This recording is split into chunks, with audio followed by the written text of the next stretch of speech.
Welcome to The Explainer. Today, we're going to break down something pretty rare, a truly respectful debate about one of the biggest questions humanity has ever asked. We're going to walk through this fascinating exchange, sticking close to what was actually said. So, here's the question. A question that, let's be honest, usually ends in a shouting match. But does it have to? Well, in New Delhi, two major thinkers gave it a shot. They met not for a battle, but for a real dialogue on faith and reason. So let's dive in and see how it all went down. Okay, so the setting for this whole thing, it was actually super important. This wasn't some sensationalized TV special. The entire event, held at India's Constitution Club, was meticulously designed from the very beginning to encourage thoughtful, respectful conversation. So who do we have in the intellectual ring? On one side, there's Islamic scholar Mufti Shamail Nadwi, making a philosophical case for faith. And on the other, the famous lyricist Javed Akhtar, who is a very well-known and outspoken atheist. And keeping it all flowing, you've got the moderator, Sohrab Davidi, whose job was basically to make sure this deep dive didn't go off the rail. Right from the get-go, the moderator laid down some serious ground rules. No slogans, no getting personal, and absolutely no promoting or attacking any specific religion. The whole point wasn't to win, but to understand. This framework was absolutely crucial. It created a safe space where big ideas could clash without anyone getting hurt. All right, the stage is set. The rules are clear. Mufti Shamail Nadwi kicks things off. But here's the interesting part. He doesn't start with scripture. Nope. He grounds his entire opening argument in pure philosophy. He puts forward what philosophers call the contingency argument. And the idea, when you boil it down, is this. The universe is contingent. It couldn't have just popped into existence by itself. It depends on other things. So logically, there has to be a necessary being, something that isn't dependent on anything else, something eternal, to be that very first domino that started it all. So Nadvi's point was that science is fantastic at explaining how the universe works. Gravity, physics, biology, all that good stuff.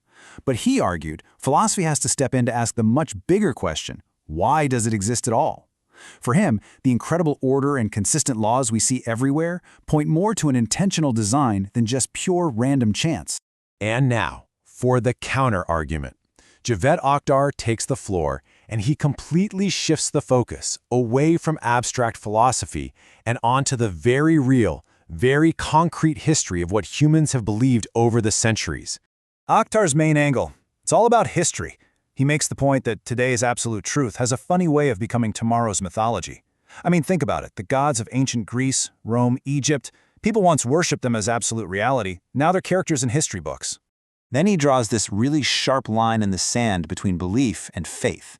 Belief, he says, is something you build on a foundation of evidence, logic, maybe a reliable witness. But faith, he argues, is what you turn to when you have none of that.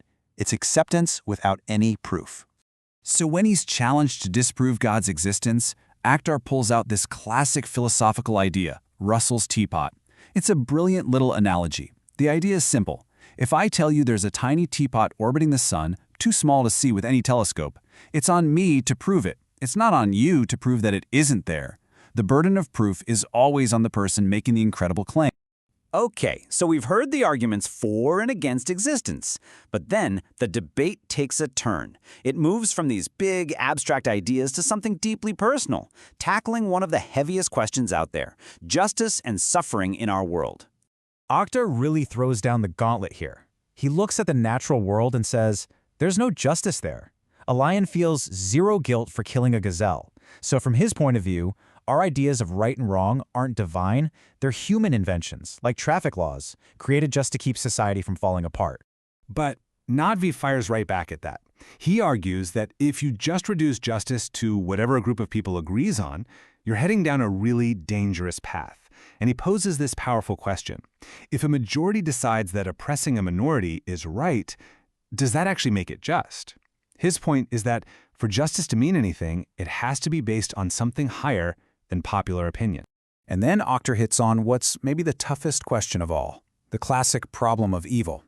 He points to the unbelievable suffering in the world, kids dying in wars, people starving, and he asks how a good, all-powerful God could possibly let that happen. He even says that if such a being did exist, he'd find it hard to respect them. So how do you even begin to answer that? Well, Nadvi's response boils down to two huge concepts, free will and moral tests. He explains that a lot of the evil in the world isn't from God, it's the direct result of bad human choices. And he says that life's challenges, both the good and the bad, are actually tests of our character. And he makes a really critical distinction here. In his view, God created the capacity for evil, the potential for it to exist, but he isn't the author of evil acts. Those, he maintains, come from humans misusing their freedom, and that's what we're held accountable for. So, after 2 full hours of this incredible back and forth, the debate comes to a close. And you might be expecting some big finale, a knockout punch. But there wasn't one, because really, that was never the goal in the first place. Let's be real. At the end of the day, no one switched sides. The big philosophical divides that were there when they walked in, they were still there when they walked out. Neither man conceded on their most fundamental positions. And this brings us to the real takeaway. Maybe changing minds was never the point at all. See, this event wasn't about conversion, it was about conversation. And in that respect, it was a massive success. It proved that you can disagree on the most fundamental things imaginable without being disagreeable. So that's what we're left with to think about. The debate over God? It's timeless. It's probably never going to be resolved. But the way they had this debate offers a powerful model for right now. In a world that just seems to get louder and louder, where everyone is shouting past each other, it reminds us to ask, what is the power of a conversation that actually listens?